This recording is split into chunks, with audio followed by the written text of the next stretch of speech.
बिस्मिल्लाहिर्रहमानिर्रहीम। अस्सलाम वालेकुम नाज़रीन, आप यूट्यूब चैनल देख रहे हैं। मैं इमरान खान हूँ। सबसे पहले एक ख़बर है जो कमर मेकन साहब ने उसको रिपोर्ट किया है। जर्नलिस्ट हैं, इस्लामाबाद से रिपोर्ट करते हैं। मैं एज इट इज़ आपको पढ़ के सुना देता हूँ। उन्होंने ट्वीट किया कि इमरान खान के लिए अलग कानून। ज़राए के मुताबिक पीर से कल शाम तक अडयाला जेल में मौजूद तकरीबन 7,000 से ज़ायद कैदियों को ईद की वजह से अपने तमाम दोस्तों, प्यारों और फैमिली मेम्बरान से मिलने की खुसूसी इजाज़त थी और तकरीबन तमाम कैदियों जिनसे मुलाकात के लिए मुलाकाती आए उनकी मुलाकातें करवाई गई हैं। सवाए इमरान खान और बुशरा बीबी के हर ईद पर एक रवायती प्लान के तहत खुसूसी मुलाकातें करवाई जाती हैं, लेकिन हालात की सितम ज़रीफ़ी कहें या कब्ज़ा माफिया हुक्मरानों की बेहिसी, इमरान खान को ईद के लिए भी अपनी फैमिली से मिलने की इजाज़त नहीं दी गई।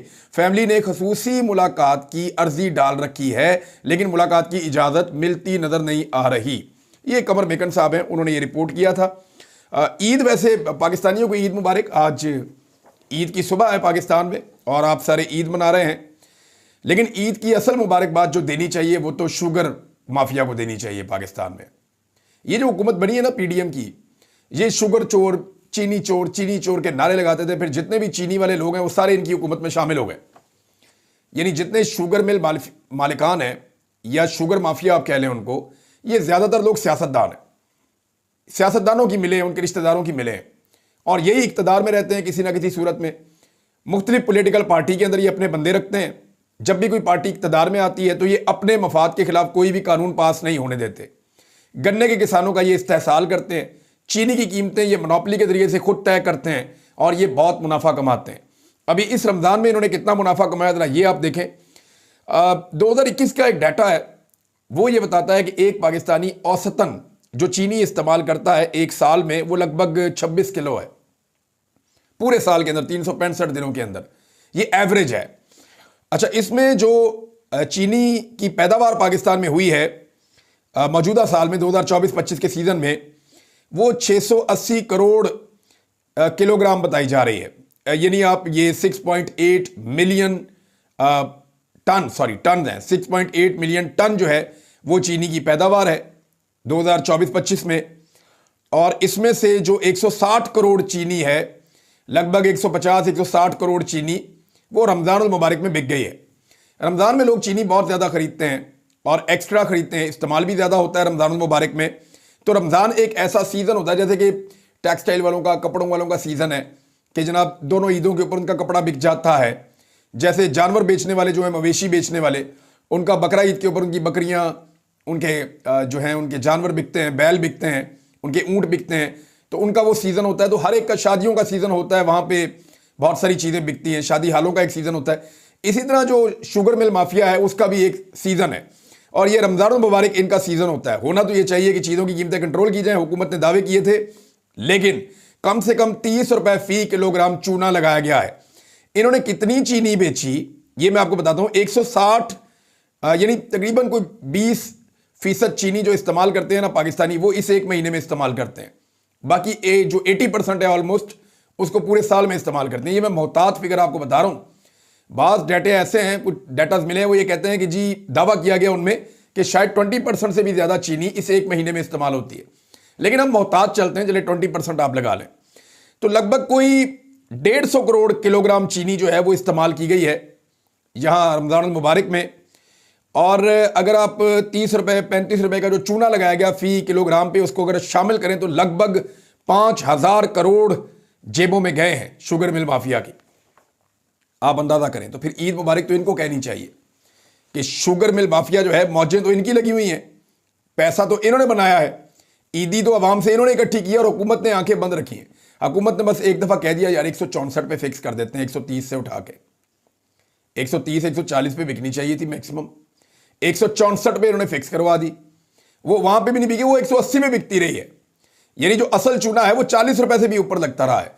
लेकिन मोहतात अंदाजा भी आप लगाएं तो 5,000 करोड़ का चूना पाकिस्तानियों को लगाया शुगर मिल माफियाज ने। और ये वो हुकूमत है जो कहती थी चीनी चोर। तो आज चीनी चोर कौन है? और पाकिस्तान का मीडिया इस पे बात ही नहीं कर रहा। इमरान खान के दौर में चीनी की कीमत 5 रुपए किलो बढ़ गई थी, इन्होंने नाच नाच के घुंघरू तोड़ दिए, तबैयां फेर दी। इन्होंने कहा जी पता नहीं क्या हो गया, पाकिस्तानी भूखे मर गए, सब तबाह हो गया। क्या बनेगा पाकिस्तान का, हर चीज बर्बाद होगी पाकिस्तान की, कुछ नहीं बचा पाकिस्तान के अंदर। ये वो कह रहे थे जब इमरान खान के दौर में 5 रुपए किलो चीनी बढ़ जाती थी या 2 रुपए लीटर पेट्रोल बढ़ जाता था। और अब क्या हो रहा है, अब तो जनाब लंबे चूने लग रहे हैं, अब तो लुटमार जारी है। लेकिन मीडिया जो है उसकी सर पे जो है ना, उसके कानों पे जूं तक नहीं रेंग रही। मीडिया कुछ भी करने के मूड में नहीं है। वजह यह है कि मीडिया को भी पैसा दिया जा रहा है, खुल खला के पैसा दिया जा रहा है। बहरहाल ये उनको मुबारकबाद देनी चाहिए। और इस पे मिफ्ता इस्माइल साहब का एक स्टेटमेंट बड़ा इंटरेस्टिंग। इमरान खान के दौर में जब 3.5 साल में चीनी 70 रुपए से 90 रुपए तक हुई तो शहबाज शरीफ बहुत नाराज हुए और इमरान खान को कहा कि आप माफिया के जेर असर आकर चीनी महंगी कर रहे हैं। अब चीनी 115 रुपए से 180 रुपए पर चली गई है, मगर शहबाज शरीफ का वो गुस्सा अब न जाने कहां चला गया। गुस्सा बड़ा सियाना है, गुस्सा जो है वो मुखालिफ पे आता है। अवाम के लिए तो कोई गुस्सा करता ही नहीं है ना, अवाम के लिए तो कुछ सोचता ही नहीं है।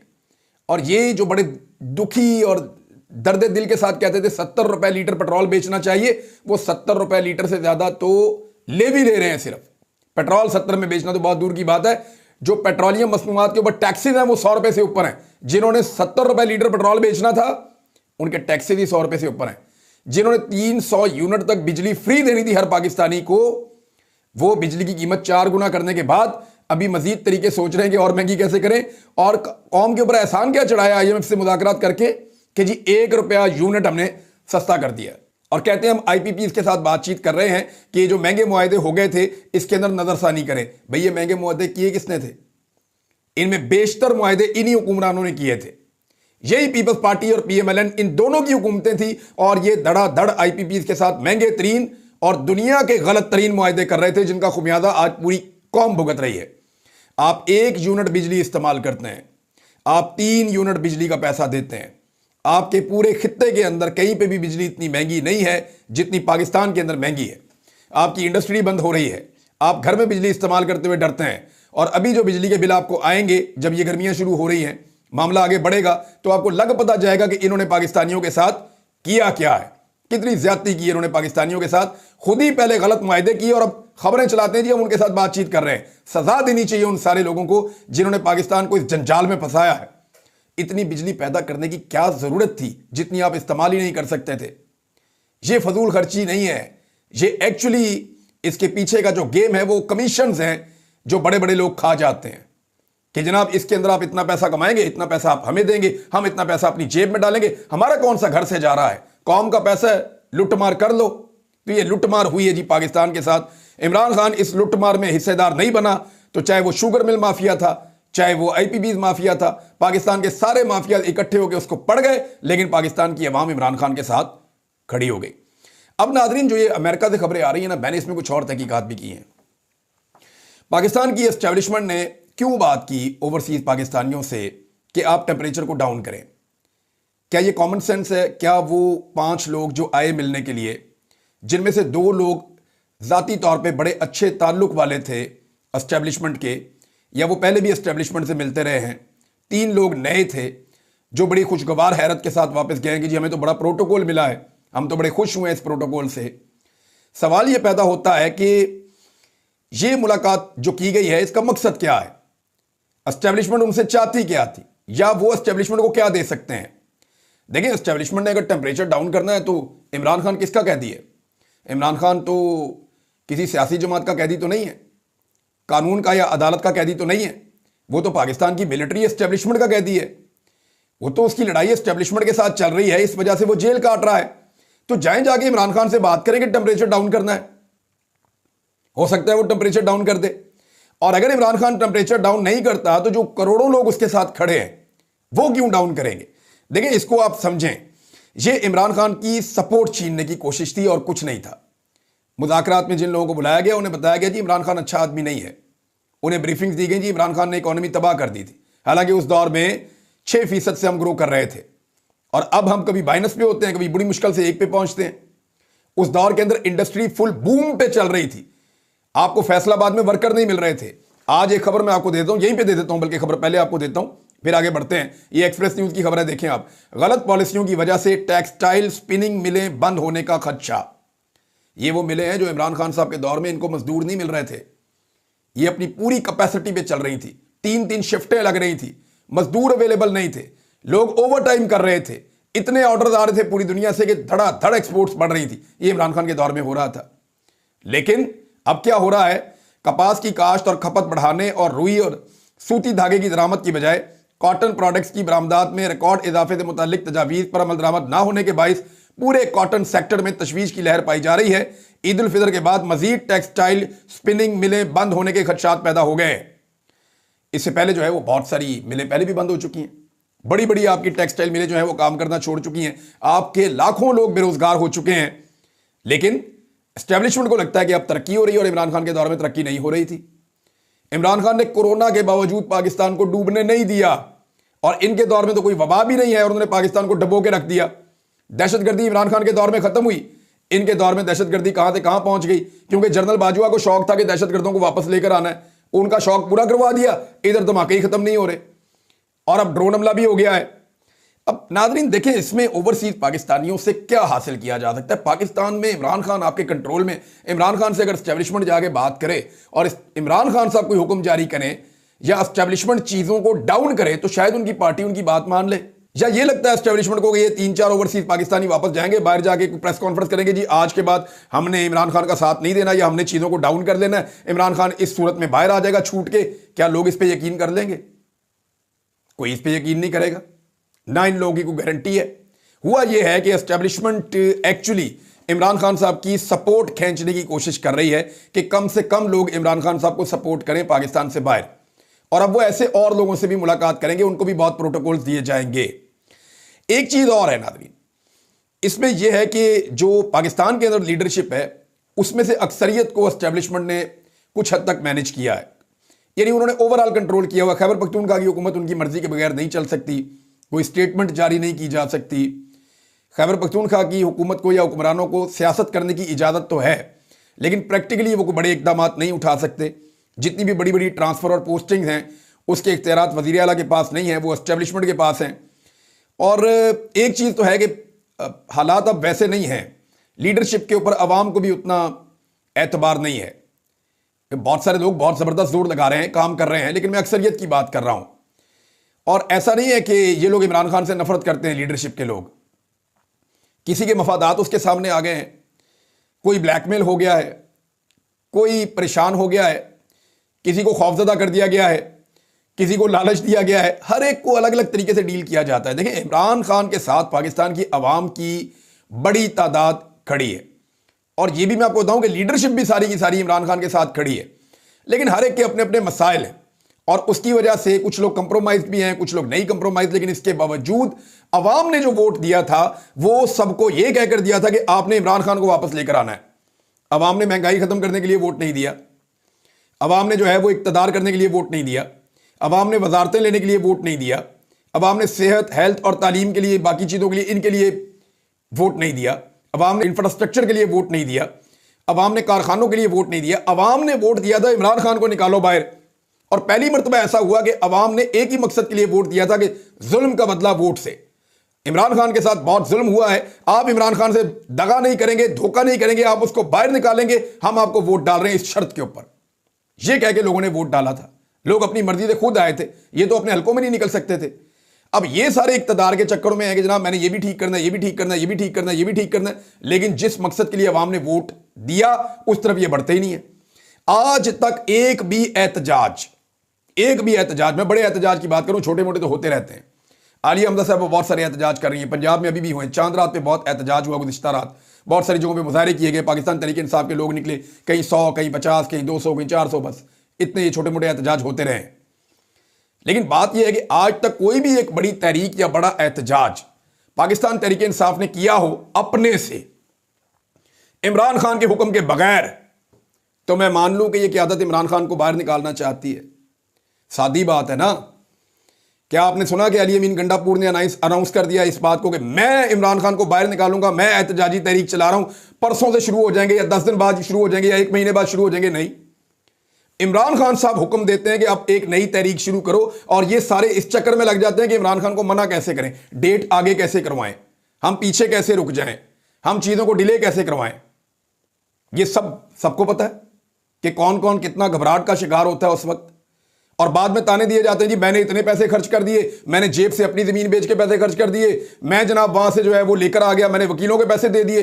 किसी ने कोई पैसे नहीं दिए, ये बहुत बड़ी फंडिंग है और ये मामला खुलेंगे आने वाले दिनों में। मेरे पास 2-3 ऐसे जर्नलिस्ट ने राब्ता किया खैबर पख्तूनख्वा से और पंजाब से, जिन्होंने बताया कि काफी अच्छी खासी फंडिंग होती है, पाकिस्तान तहरीक इंसाफ को लोग करते हैं और वो लोग ये बताते भी हैं कि जी हम फंडिंग कर रहे हैं for the sake of this country. तो कोई ये दावा ना करे कि वो अपनी जेब से कर रहा है, यही दावा अलीम खान करता था। मैं आपको लिख के देने के लिए तैयार हूं। मुझे डॉक्टर शाहिद साहब ने यह बात बताई, जिनका इंतकाल हो गया था, इकरा अस्पताल वाले, उनके बेटे ने उनका कत्ल करवा दिया था। तो डॉक्टर शाहिद साहब ने मुझे बताया था कि ये अलीम खान साहब सच नहीं बोलते इमरान साहब। मैंने कहा जी क्यों? कहते जी इतनी करोड़ों की फंडिंग तो मैंने दी है, फलां ने इतनी दी है। उन्होंने एक लिस्ट निकाल के मेरे सामने रख दी। उन्होंने कहा जी लाहौर जलसे के अंदर टोटल खर्चा इतना था, डबल पैसे इकट्ठे हुए थे। अब हमें आप ये बताएं कि ये सारा कुछ अलीम खान साहब ने किया था, तो वो जो डबल पैसे इकट्ठे हुए थे वो कहां गए? तो ये अपने खाते में डालना बड़ा आसान होता है। जब अलीम खान साहब कहते थे सारा खर्चा मैं किया है, सारा खर्चा मैं किया है। नहीं सर, पाकिस्तान तहरीक इंसाफ बहुत मकबूल पार्टी है, उसके खर्चे के लिए बेशुमार फंडिंग होती है और उस जमात के लोग देते हैं फंडिंग, उस पार्टी के जो वर्कर्स हैं वो भी फंडिंग देते हैं, पैसा देते हैं। तो इस तरह जो है वो बहुत सारा पैसा अभी भी इकट्ठा होता है। ऐसा नहीं है कि ये पहले ही होता था। कोई ये ना कहे कि वो जाती एहसान कर रहा है पैसा खर्च करके और उसको बार बार गिनवाया जा रहा है कि जाती जेब से दिए जा रहे हैं, ऐसा नहीं है। हाँ, कुछ लोग जेब से पैसा भी खर्च करते हैं। खदीजा शाह साहिबा ने बहुत पैसा अपनी जेब से खर्च किया, कुछ और लोग भी हैं। मेरे ख्याल में नाम लूंगा तो जो लोग रह जाएंगे वो लोग फिर कहेंगे जी हमारा नाम नहीं लिया।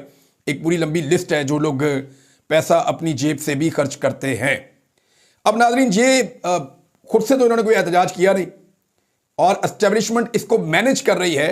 ये जो कहानी आ रही था महीने बाद 35 दिन बाद इमरान खान साहब निकल के बाहर आ जाएंगे, ट्रक की बत्ती है। कौम इस बात को समझे, एस्टेब्लिशमेंट कभी भी ऐसा हुक्मरान इस मुल्क में नहीं आने देगी जो उनके मफादात के खिलाफ होगा या उनके इक्तदार को चैलेंज करेगा। इस मुल्क में पाकिस्तान बनने से बाद से लेकर अब तक एस्टेब्लिशमेंट बराह रास्त इक्तदार के अंदर मौजूद है। पहले दिन से लेकर आज तक इक्तदार का कोई हिस्सा एस्टेब्लिशमेंट ने किसी सियासतदान को नहीं दिया, वो पूरी तरह से अपनी ग्रिप में उन्होंने रखा हुआ है। जो सियासतदान ये चाहता है कि इस इक्तदार के अंदर वो भी हिस्सेदार बन जाए या वो भी फैसले करे इस मुल्क के हवाले से, उसको एस्टेब्लिशमेंट निशाने इबरत बना देती है। हमारे सामने 1 दर्जन के करीब लोगों की मिसालें मौजूद हैं। तो अब इमरान खान को क्यों एस्टेब्लिशमेंट निकाल कर बाहर लेकर आएगी? क्या इमरान खान से कोई डील हो रही है या कोई बातचीत हो रही है? वो तो कहता है मैं नहीं झुकूंगा। तो ये 4 ओवरसीज पाकिस्तानियों को 5 लोगों को बुलवा के, जिनमें से 2 उनके अपने हैं, तो ये मामला तय कर लेंगे? ऐसा नहीं हो सकता, ऐसा होना भी नहीं है। तो किसी ट्रक की बत्ती के पीछे लगने से बेहतर है कि आप अपनी जिद्दोजहद जारी रखें। खासतौर पर जो ओवरसीज पाकिस्तानी हैं, इसमें पाकिस्तान तहरीक इंसाफ को भी अनाउंसमेंट करनी चाहिए, खुल के बात करनी चाहिए। क्योंकि इमरान खान साहब से जब उनकी फैमिली मिलेगी या वकील मिलेंगे, उनके सामने सिचुएशन रखी जाएगी, तो वो बता पाएंगे कि एक्चुअली क्या हो रहा है। और मुझे अच्छी तरह पता है कि कॉमन सेंस ये कहती है कि इमरान खान साहब साफ ये कहेंगे कि जनाब कोई मुज़ाकरात नहीं हो रहे, कोई चीज़ नहीं हो रही, आप लोग जहां जहां पे हैं अपना एहतजाज करें पुरअमन तौर पे और एक तहरीक जो है उसको आगे बढ़ाएं। अब क्योंकि इमरान खान साहब ईद के बाद एक बड़ा मोमेंटम बनता हुआ देख रहे हैं या वो बनाना चाहते हैं, तो एस्टेब्लिशमेंट उसको तोड़ने के लिए अपना रोल प्ले कर रही है। एस्टेब्लिशमेंट को लगता है कि अगर अमेरिका से दबाव कम हो जाता है करारदाद वाले मामलात या दीगर मामलात, या वहां पर जो एक खतबाजी हो रही है, क्योंकि मुझे अच्छी तरह पता है कि एक लेटर ओवरसीज पाकिस्तानी शुरू करवाना चाह रहे थे जिसपे सेनेटर्स के साइन करवाने थे, तो वहां पे ही जानबूझकर पाकिस्तान तहरीक इंसाफ से ही ताल्लुक रखने वाली शख्सियात ने, जो एस्टेब्लिशमेंट से भी राब्ते में है, उन्होंने इस सिलसिले को रुकवाया। जो प्रेशर अमेरिका से पड़ सकता है पाकिस्तान के मौजूदा रजीम के ऊपर कि आप ये जुल्म और फसाइयत बंद करें और गैर कानूनी गिरफ्तारियां बंद करें, वो प्रेशर ओवरसीज पाकिस्तानियों ने हैंडल किया पाकिस्तान की एस्टेब्लिशमेंट की मंशा के मुताबिक और सर्व किया पाकिस्तान की एस्टेब्लिशमेंट को। वो मुंह से दिन रात इनको बुरा कहते हैं, लेकिन बीच में ऐसे लोग हैं जो कंप्रोमाइज्ड हैं और अब वो आहिस्ता आहिस्ता सामने आ रहे हैं। शहबाज गिल साहब ने नाम नहीं लिया, तो शहबाज गिल साहब का हम इंतजार करेंगे कि वो कब नाम लेंगे, क्योंकि गिल साहब बहुत सियाणे हैं। गिल साहब अपने ताल्लुकात ठीक रखते हैं और दूसरों को खबरें देते हैं। तो गिल साहब को चाहिए कि अब वो जो है नाम लें और बताएं कि किसने क्या किया है, क्योंकि उनके ऊपर ये बोझ भी है कि वो इमरान खान साहब के साथी हैं और अगर कोई गद्दारी कर रहा है या इमरान खान के कॉज को नुकसान पहुंचा रहा है तो शहबाज गिल साहब को नाम बताना चाहिए और ज़रूर नाम बताना चाहिए, ताकि कौम को पता चले कि गिल साहब के बकौल इमरान खान साहब को और उनके कॉज को कौन नुकसान पहुंचा रहा है। और ये बात ठीक है, ये गिल साहब झूठ नहीं बोल रहे, नुकसान तो पहुंचाया जा रहा है और अब से नहीं है, बड़े लंबे अरसे से नुकसान पहुंचाया जा रहा है। नाज़रीन, एक और बयानिया लॉन्च किया गया नवाज शरीफ साहब के बारे में कि 2024 के इलेक्शन में नवाज शरीफ इस बात के लिए कायल नहीं थे कि वो इक्तदार में आए। ये जनाब मुश्ताक मिन्हाज साहब हैं, ये नवाज शरीफ साहब के बहुत करीब हैं, ये आज़ाद कश्मीर हुकूमत का हिस्सा भी रहे हैं, इंफॉर्मेशन मिनिस्टर। और इनके दौर में इन्होंने एक दफ़ा भी प्रेस क्लब ये नहीं गए। मियाँ साहब के बड़े अच्छे साथी हैं और जर्नलिस्ट भी बन जाते हैं वक्त आने पे, इलेक्शन भी लड़ लेते हैं वक्त आने पे। तो उन्होंने कहा जी नवाज शरीफ 2024 के इलेक्शन के बाद मरकज़ में हुकूमत बनाने के कायल नहीं थे, लेकिन जब उन्होंने सख्ती से इनकार किया तो मुश्किल शुरू हो गई। मुश्ताक मिन्हाज। अंदाज़ा करें आप कि नवाज शरीफ साहब कायल नहीं थे। और भाई नवाज शरीफ साहब कायल नहीं थे तो यास्मीन राशिद की सीट छीनने के लिए आधी रात को आरओ क्यों तब्दील करवाया? नवाज शरीफ साहब अच्छी तरह जानते हैं कि वो दोनों नशिस्तों से इलेक्शन हार गए हैं, तो उन्होंने हारी हुई नशिस्त लेना कबूल क्यों किया? उन्हें पता है कि उनकी बहन और भाई और उनका भतीजा ये सारे लाहौर से इलेक्शन हार चुके हैं, तो हारे हुए इलेक्शन के अंदर उन्होंने जाली फॉर्म 47 क्यों लिए? ये तो बड़ा आसान था। डंडे के जोर के ऊपर नवाज शरीफ साहब को इख्तियार पे बैठाया गया।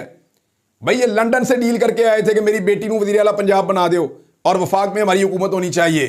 और उन्होंने बाद में कहा कि मियाँ साहब आपका तो बेड़े ही गर्क हो गया सियासत में, आपको चौथी दफा वज़ीर आज़म कैसे बना दें? ये आपके भाई को हम बना लेते हैं, ये ज़्यादा अच्छा खिदमत करता है। लिहाजा मियाँ साहब के भाई को जो है वो वज़ीर आज़म बना दिया गया। और अब ये दुखड़े सुना रहे हैं दुखी आत्मा बन के कि जनाब मियाँ साहब तो हुकूमत लेना नहीं चाहते थे, मियाँ साहब हुकूमत के लिए मरे जा रहे थे। एक बयानिया और नाज़रीन जो काला पीला चैनल है उसके ऊपर लगाए जा रहे हैं, काले चैनल के ऊपर। काले चैनल ने एक और चैनल भी लॉन्च कर दिया है। वो कहते हैं जी हमारे चैनल अब चलेंगे, सारों के चैनल बंद कर दो, एस्टेब्लिशमेंट हर चीज़ पे कंट्रोल कर रही है। मारिंग बलोच के वालिद के बारे में कहा जा रहा है जी बीएलए का दहशतगर्द था। अब ये हनीफ अब्बासी साहब ने दावा कर दिया ये कि मारिंग बलोच के वालिद बीएलए के दहशतगर्द थे। मेरा सवाल यह है कि किस अदालत में उनके ऊपर मुकदमा चला, कौन सी जंग में वो मारे गए, कौन से ऑपरेशन के अंदर उनको कत्ल किया गया, या कौन सा एफआईआर या मुकदमा उनके ऊपर दर्ज किया गया? और भाई उसको जबरी तौर पर लापता किया गया, उसकी लाश मिल गई। ये कहाँ का इंसाफ है? हनीफ अब्बासी साहब आपको अगर उठा लिया जाए या आपके किसी घर वाले को उठा लिया जाए और किसी इख्तलाफ की बुनियाद पर उठा लिया जाए और बाद में आपकी लाश मिले और यह कह दिया जाए कि जनाब आप रॉ के एजेंट थे या आप बीएलए के दहशतगर्द थे या आप टीटीपी के दहशतगर्द थे, तो साबित करता रहे सारी जिंदगी आपका खानदान। आपके ऊपर तो अदालत में केस ही कोई नहीं चला, एफआईआर ही कोई नहीं हुई। तो ये आपने कानून के मुताबिक चीजें करनी होती है। पाकिस्तान एक रियासत है जिसने कानून के मुताबिक चलना है। ये मुल्क फिल्मों के ऊपर और ड्रामों के ऊपर नहीं चलेगा। ये मुल्क जो है वो रूल ऑफ लॉ के मुताबिक चलेगा और रूल ऑफ लॉ इस मुल्क में आएगा। ये जो लोग समझ रहे हैं ना कि वो बहुत ताकतवर हैं, वो रब्बुल इज्जत से ताकतवर नहीं है। ये जो लोग समझ रहे हैं ना उनका इस मुल्क पे कंट्रोल है, तो ये कंट्रोल हमेशा नहीं रहना। ये अवाम ये कंट्रोल छीन लेंगे। और मुझे इस बात का इतना ही यकीन है जैसे आज ईद का दिन है। अब तक के लिए इतना ही। अपना ख्याल रखिएगा, अपने चैनल का भी। अल्लाह हाफिज़।